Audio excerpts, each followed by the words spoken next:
안녕하세요, 여러분. 마인드 코치 성현정입니다.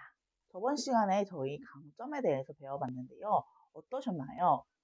일주일 동안 강점이 잘 발현되는 삶 살고 오셨을 거라 믿습니다. 저희 오늘 내용 들어가기 전에 제가 저번 시간에 말씀을 드렸어요. 저희가 하는 건 단순히 정보 전달을 하는 게 아니라 실제로 취업을 할 수 있도록 준비하는 것이기 때문에 저번 시간에 했던 실행 계획을 한번 살펴볼게요. 여러 가지 실행 계획을 댓글로 달아주셨는데 어떤 분은 이력서를 써보겠다라는 분도 있었고 어떤 분은 취업 사이트를 찾아보는 분도 계셨고 또 어떤 분은 카페에서 혼자 시간을 보내는 분도 계셨습니다. 이렇게 일주일 동안 나를 위해서 시간을 갖는 것이 되게 쉽지 않은 일 중에 하나예요. 저희 그 첫걸음을 뗐으니까 오늘은 조금 더 여러분들에게 도움이 되는 내용으로 시작해 보겠습니다. 네, 오늘은 최신 취업 시장 알아보기에 대해서 하려고 해요. 이 파트를 넣어야 하나 말아야 하나 굉장히 많이 고민을 했거든요. 사실 인터넷만 쳐보면은 너무 많은 정보들이 쏟아지는데 문제는 그 정보들이 너무 많다는 거예요. 어떤 게 진짜 정보인지, 어떤 게 나한테 필요한 것인지 이런 것들을 가려내는 게 쉽지 않으셨을 거라 생각이 듭니다. 그래서 저의 관점에서 봤을 때 이런 것들은 최소한 알고 계시면 좋겠다. 그리고 이런 것들이 바뀌니까 미리미리 준비하면 좋겠다 하는 내용들 위주로 오늘은 해보려고 해요. 첫 번째로 채용 트렌드에 대해서 알아볼 거고요. 두 번째는 경력 단절이 된 분들에게 유리한 취업 정책 방안은 어떤 것들이 있는지 알아보려고 합니다. 그리고 세 번째, 그래서 내게 맞는 일자리는 어떻게 찾아야 되는지 한번 살펴보겠습니다. 참고로 이 영상은 2025년 9월에 촬영된 것이고 여러분들이 보는 시점에 따라서 조금 달라질 수도 있으니까 언제나 최신 트렌드 한 번 더 검색을 해보시면 좋을 것 같아요. 그럼 시작해 볼게요. 경력 단절이 된 여성분들도 그렇고 경력자 그리고 신입 직원들까지 모두가 걱정하는 한 가지가 있습니다. 바로 뭘까요? 네, 이력서에 자기소개서에 서류상으로 공백이 있는 걸 면접에서 꼭 물어본단 말이에요. 그래서 이 공백에 대해서 어떻게 대답을 해야 되는지 너무 고민도 많고 되게 불안한 포인트 중에 하나예요. 그래서 마음 편히 쉬지도 못하고 그 쉬는 기간에 뭐 자격증을 따거나 봉사활동을 하거나 대외 활동도 하고 여러 가지 일들을 할 수밖에 없는 취업 구조라는 거 알고 계셨으면 좋겠어요. 그래서 오늘 시간에는 나는 이력서에 공백이 생겼는데 이 공백을 어떻게 채우면 좋을지 한번 얘기를 해보도록 하겠습니다. 자, 가장 중요한 건 이력서를 쓸 때 시간 순으로, 경험 순으로 쓰는 것도 중요하지만 역량 중심으로 써야 된다는 걸 기억해 주셨으면 좋겠어요. 역량이란 내가 가지고 있는, 발휘할 수 있는 어떤 특별한 능력을 말하는데 사람마다 모두 다르겠죠. 저 같은 경우에는 어떤 정보를 가공해서 전달해주는 역량, 그리고 상대방의 내면의 힘을 끌어낼 수 있는 역량을 가지고 있어요.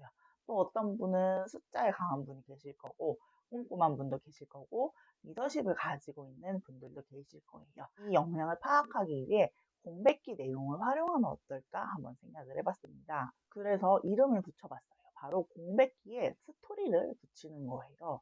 내가 공백기 동안 정말 아무것도 안 하지는 않았을 거예요. 어떤 교육을 들었을 수도 있고, 프로젝트에 잠시나마 참여했을 수도 있고, 봉사활동을 했을 수도 있고, 그리고 지역 주민들과 함께 어떤 행사를 했을 수도 있어요. 그리고 집에서 하는 육아, 집안일, 이런 것들이 모두 경험에 포함이 됩니다. 기업은 이 사람이 왜 쉬었는가 보다 이 쉬는 기간 동안 무엇을 했나에 훨씬 더 관심이 많습니다.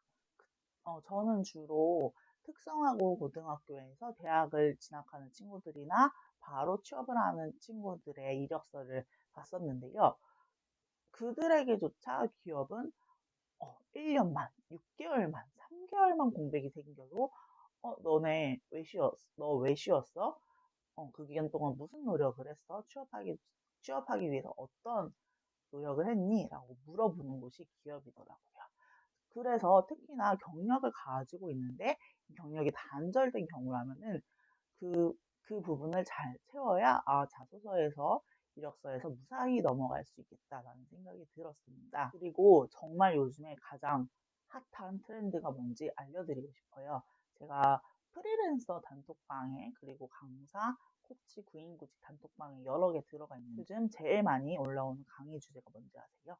바로 챗 GPT를 활용해서 자기소개서 쓰기 혹은 챗 GPT를 사용해서 쓴 자기소개서를 어떻게 걸러낼 것인가.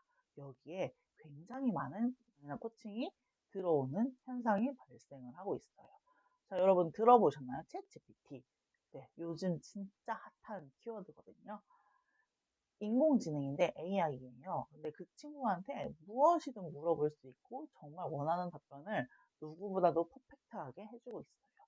심지어 키워드 몇 개만 던져주면은 500자 자기소개서는 너무나 가볍게 써줘요. 그리고 저도 실제로 챗 GPT를 이용해서 자기소개서를 제 것도 써보고 GPT를 활용해서 자기소개서를 쓴 경력 단절분의 이력서, 자소서를 봤는데 이 정도 수준이면은 나라도 걸러내기 어렵겠다라는 생각이 들더라고요.